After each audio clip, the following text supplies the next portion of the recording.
Good morning student, I am doctor Ashish और आज जो हम डिस्कस कर रहे हैं exam point specially for class 10th और ये इम्पोर्टेंट टॉपिक है, इनको आप शुरू से लेके लास्ट तक स्टडी कीजिए। और जिन लोगों ने अभी तक चैनल सब्सक्राइब नहीं किया, सब्सक्राइब, लाइक और शेयर कर दीजिए। ओके, तो आज जो ये बायो का लास्ट चैप्टर है आवर एनवायरनमेंट। जनरली आपको पता है एनवायरनमेंट में जो कंपोनेंट होते हैं आपके लिविंग एंड नॉन लिविंग। अब यहाँ पे बात आती है कि सब्सटेंस आर टू टाइप। पहला क्या आपका बायोडिग्रेडेबल सब्सटेंस, डिग्रेड मतलब जो टूट रहा है, और दूसरा क्या नॉन नहीं, मतलब जो सब्सटेंस आपके टूट नहीं रहे। बट जो सब्सटेंस टूट रहे हैं किसकी हेल्प से, जो आपके इन्वायरमेंट के जो with the help of microorganism. Definition क्या आ जाएगी, substance of broke down with the help of microorganism. जो सब्सटेंस इजली ब्रेक डाउन हो रहे हैं, टूट रहे हैं, but this substance easily break down with the help of microorganism, it is called biodegradable substance.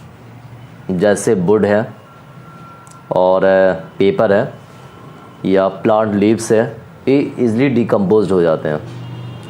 But non मतलब नहीं, the substance can not broken down with the help of micro organism. अब देखिए इन दोनों में environment में ये easily decompose हो जाता है, but this substance can not easily decomposed. तो इन्वायरमेंट में इनका परसिस्टेंट क्या होता है, लॉन्ग टाइम। एग्जाम्पल क्या आ जाएगी इसमें, प्लास्टिक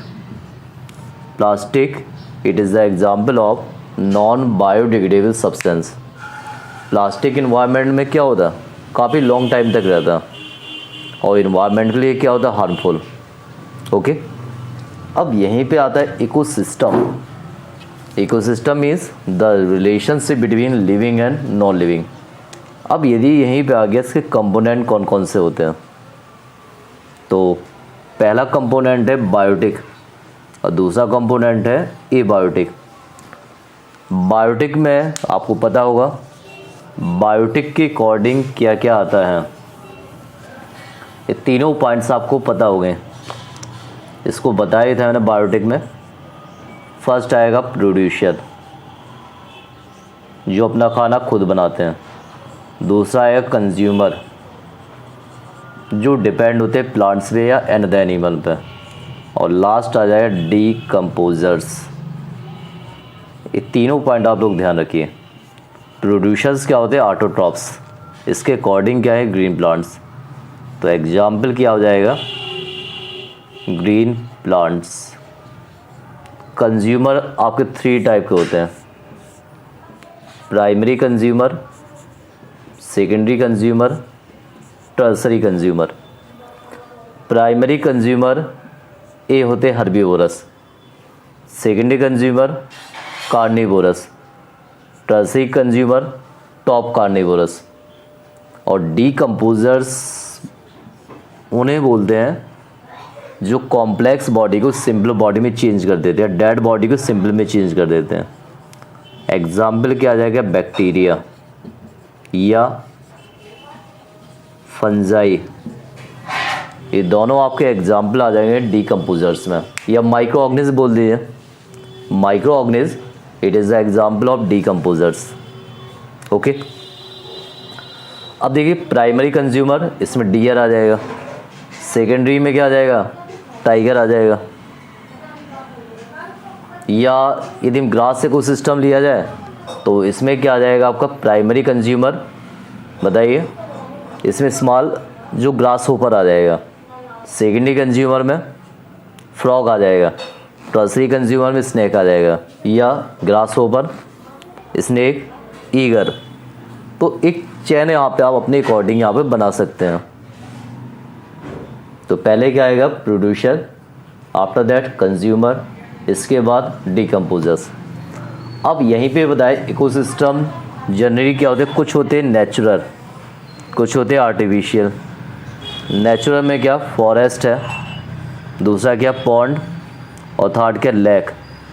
बट आर्टिफिशियल जो हम बनाते खुद, जैसे गार्डन है, गार्डन इकोसिस्टम ये आर्टिफिशियल होता, क्रॉप फील्ड ये भी क्या होता, आर्टिफिशियल होता। अब देखिए यहाँ पे क्या है, फूड चेन।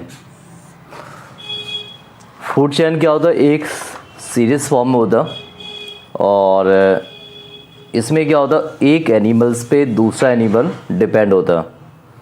तो इसको आप राइट भी कर सकते हैं, it is the series of organism, one animal depend another animals. और ये डायग्राम भी यहाँ पे दिया गया, इस डायग्राम को आप लोग देख लीजिए। अब सभी डायग्राम में देख रहे हैं, अब यहाँ पे एक सीक्वेंस होता है, एक सीरीज फॉर्म में, तो इसे बोलते फूड चेन। और ये डायग्राम दिया गया ट्रॉफिक लेवल। ट्रॉफिक लेवल में एक चीज़ आप लोग ध्यान रखिए, सबसे जो नीचे होगा वो होगा प्रोड्यूसर। एक ट्राइंगल सेम डायग्राम बन जाएगा, यहाँ पे प्रोड्यूसर होगा, यहाँ पे primary consumer, secondary consumer, tertiary consumer. Trophic level represent as the energy level, एक एनर्जी लेवल को बताता। और फूड वेब क्या होता है, ब्रांचिंग फॉर्म में होता। ये डायग्राम दिया गया फूड वेब का, पूरा एक ब्रांचिंग फॉर्म में दिखाई दे रहा। तो पूरा डायग्राम क्या, फूड वेब का। जैसे सपोज ये वन एनिमल्स है, इस पर ए भी डिपेंड है, ए भी डिपेंड है, ए भी डिपेंड है, मतलब एक ब्रांच फॉर्म में होगा, तो उसे बोलते हैं फूड वेब। 10% ला, जो भी एनर्जी यहाँ से एनर्जी आपकी यहाँ पे आ रही, तो इसकी जितनी भी एनर्जी उसका 10% नेक्स्ट ट्रॉपिक लेवल में ट्रांसफ़र होती जाएगी। जैसे सपोज 1000 है, 1000 का 10% नेक्स्ट ट्रॉपिक लेवल में, उसका 10% नेक्स्ट ट्रॉपिक लेवल। तो यहाँ पे ये बताया कि जो भी एनर्जी नेक्स्ट ट्रॉपिक लेवल में जा रही है वो पहुँच रही है only 10%। Then biological magnification. Biological magnification का मतलब क्या है, जो भी टॉक्सिक सब्सटेंस है, पॉइजन है, वो हर लेवल में इंक्रीज़ हो रहा है। जैसे हम लोग क्रॉप प्लांट्स में क्या यूज़ करते हैं, डीडीटी, केमिकल्स यूज़ करते हैं।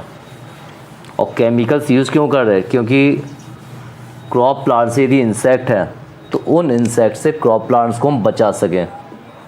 डीडीटी की क्वांटिटी कहाँ पहुँच रही है, प्लांट्स में, ठीक। अब इसमें यदि हम यूज़ करते हैं वाटर का, इरिगेशन के वाटर यूज़ करते हैं, तो उस वाटर में क्या मिक्स हो जाएगा, डीडीटी। और फिर ये डीडीटी आपका धीरे धीरे कहाँ पहुँच जाएगा, पॉन्ड में, पॉन्ड वाटर, या कहाँ पहुँच जाएगा, रिवर वाटर, यहाँ क्या पहुँच जाएगा, डीडीटी। अब इस डीडीटी का अमाउंट पहले कहाँ पहुँचेगा, स्मॉल फिश, स्मॉल फिश के बाद कहाँ पहुँचेगा, लार्ज फिश, और लार्ज फिश के बाद कहाँ पहुँच जाएगा, ह्यूमन बीइंग, ठीक, या अनदर एनिमल्स। अब यहाँ पे क्या, हर कंडीशन में डीडीटी की क्वांटिटी बढ़ रही है। जैसे सपोज यहाँ पे 0.1 ppm, 0.2 ppm, 0.5 ppm पार्ट पर मिलियन। ध्यान रखिए, यहाँ पे हर लेवल में टॉक्सिक का अमाउंट इंक्रीज हो रहा। Increase the toxic substance in each level of food chain, it is called biological magnification. Biological magnification क्या है, हर लेवल में टॉक्सिसिटी बढ़ रही है। तो डेफिनेशन क्या होगी, increase the toxic substance in each trophic level, it is known as biological magnification. अब यहाँ पे एक पॉइंट और आता है आपका, और एक पॉइंट यहाँ पे क्या है, यहाँ पे कि our activities affect the environment. कौन कौन सी एक्टिविटी होती है। पहला जनरली जो effect depletion of ozone layer, ozone layer depletion. Environment में ऑक्सीजन होता है, यूवी रे क्या करता है, ऑक्सीजन तोड़ देगा, oxygen atom plus oxygen atom. अब क्या होगा, oxygen atom plus oxygen molecules, ए बनाएगा O3, ओजोन। ओजोन आपके लिए इम्पोर्टेंस भी है, हार्मफुल भी है। इम्पोर्टेंस कैसे है और हार्मफुल कैसे है, दोनों यहाँ पे आप ध्यान दीजिए। ओजोन एक लेयर बन जाती है यहाँ पे, सन से आने वाली जो यूवी रे है इनको नीचे नहीं आने देती। बाकी रे तो आ गई, बट यूवी रे आपकी नीचे नहीं आ पाएगी, यहीं रुक जाएगी। तो आपका क्या हो गया, यूवी रे क्या हार्मफुल होती है, यूवी रे की वजह से ही क्या हो जाता है, स्किन कैंसर। ओके, तो सन की जो हार्मफुल रे है वो आपकी अर्थ सरफेस में नहीं आ पाएगी। दूसरा क्या, ये तो यूजफुल हो गया। यूजफुल में क्या, it prevent the harmful radiation reaches for the earth surface, but it is harmful. Harmful कैसे है, यदि ओजोन का concentration near the earth surface बहुत पास में हो तो ये क्या होगी, हार्मफुल। ये ओजोन क्या होती है, ज़्यादा पॉइजनस होती है। ओके, अब यहाँ पे एक पॉइंट है, ओजोन का जो डिप्लीशन है कौन कौन से फैक्टर कर रहे हैं। तो जनरली आपको पता, डिप्लीशन ऑफ ओजोन लेयर जो रेफ्रिजरेटर है या फायर एक्सटेंसर है, यहाँ से रिलीज़ होती है CFC, इसको आप लोग राइट कर लीजिए। इसे बोलते हैं क्लोरोफ्लोरोकार्बन। इसकी वजह से ओजोन लेयर क्या हो रही, डिप्लीशन हो रही है। एंड इसके बाद manage the garbage B produce, garbage को मैनेज करना, गंदगी। और गार्बेज को मैनेज क्या किया जाता है कि कुछ माइक्रो ऑर्गेनिज्म होते हैं, माइक्रो ऑर्गेनिज्म गार्बेज को क्या करें, डिकम्पोज कर देते हैं। ठीक है, तो maybe as the manage the garbage जो, ओके, तो maybe as the manage the garbage, garbage क्या जो एक जगह डिकम्पोज करेंगे, और यदि जो डिकम्पोज हो गए with the help of micro organism तब तो ठीक है। बट जो डिकम्पोज नहीं हो रहे हैं उन्हें इन्हीं की एक जगह डंप कर दिया है, उन्हें मतलब एक स्पेसिफिक वे में अलग डंप करना चाहिए। इन्हीं हर जगह आपका गार्बेज फैला हुआ है, तो उससे इन्वायरमेंट में क्या प्रॉब्लम आ सकते हैं। अब यहाँ पे कुछ जितनी भी एक्टिविटी है, ये एक्टिविटी आप हर एक्टिविटी स्टडी करेंगे। यहीं पे एक एक्टिविटी दी है, डिस्पोजेबल कप इन ट्रेन। ये एक्टिविटी आपके एग्ज़ाम में आ चुकी है, इसको देखिए, NCERT बुक में है, इसको आप लोग देख लीजिए। तो इस एक्टिविटी में एक पॉइंट दिया गया, पहले यूज़ होता था प्लास्टिक कप, प्लास्टिक कप के बाद पेपर कप का यूज़ किया गया, फिर कुल्हड़ का यूज़ किया गया, और बाद में कुल्हड़ को क्या बंद कर दिया, फिर से हमने यूज़ किया पेपर कप। तो कुल्हड़ का यूज़ क्यों बंद कर दिया, इसका रीज़न भी था क्योंकि ज़्यादा कुल्हड़ का यूज़ कर रहे थे तो जो सॉइल की फर्टाइल लेयर थी उसका इरोजन होने लगा था।